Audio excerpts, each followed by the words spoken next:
my name is Steve Baker. Today I'm going to do a quick video for you to how you can set up users and use the granular settings for users to control access to the system and the cameras.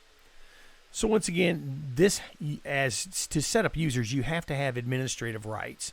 If you're not set up with administrative rights, you won't be able to add, edit, or delete users. So just remember, you have to have administrative rights.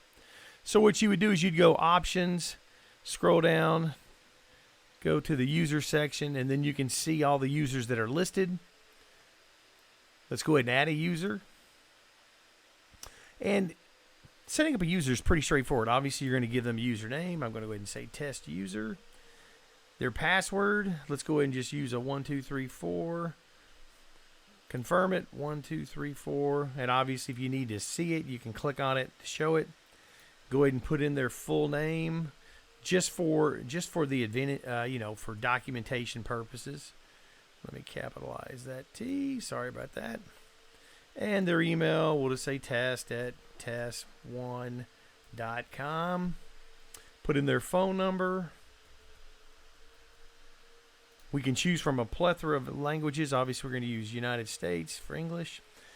Now, here's where you can do some unique things, too. You can actually have the default view when they log in. And this is very important if you want to limit to what a user can see.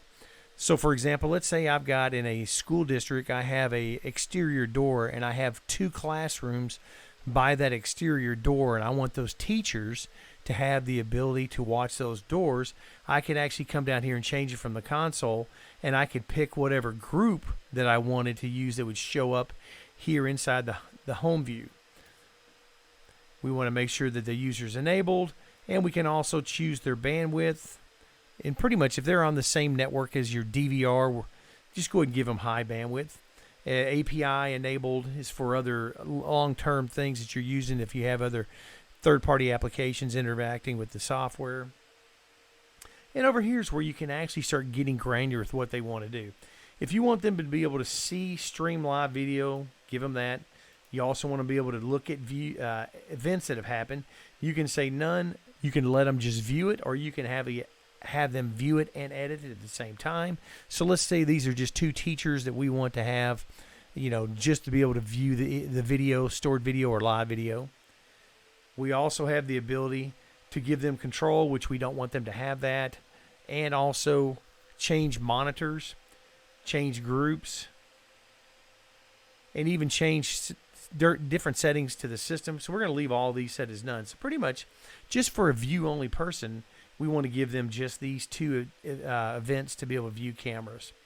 Now, when you come down here, you can also grant them rights to the grouping of cameras.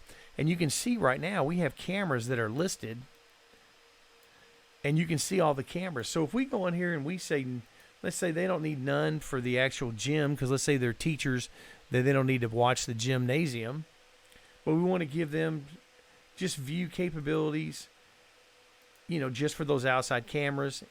And then let's say there's a chapel on campus there. There's no reason for them to be monitoring them. So right now they would only have access to these cameras right here that we created. Now the great thing about the system is I could go up there and create unlimited amount of groups. So once again, I could just say this is northwest rear exit door group, and I could just put those 2 cameras in there. So I can get really granular with what I want them to do. And then I can also come down here, not only at the group level, but then I could also override the group level and give them 1 camera to override just in case to be able to view that. But instead, I'm just going to set all these to none, and I'll just, like we went all the way down. And once we do that, then we save, and now that user is set up in the actual system. So you can see how simple it is, but powerful to grant people access to the system to view and monitor stored footage. So once again, my name is Steve Baker. That's how easy it is to set up users and the actual features and settings for them and their permissions and how those permissions flow down. If you have any more questions or concerns, please let me know. We'd like to help you in any way we can. And once again, thanks for watching this video. Have a great day.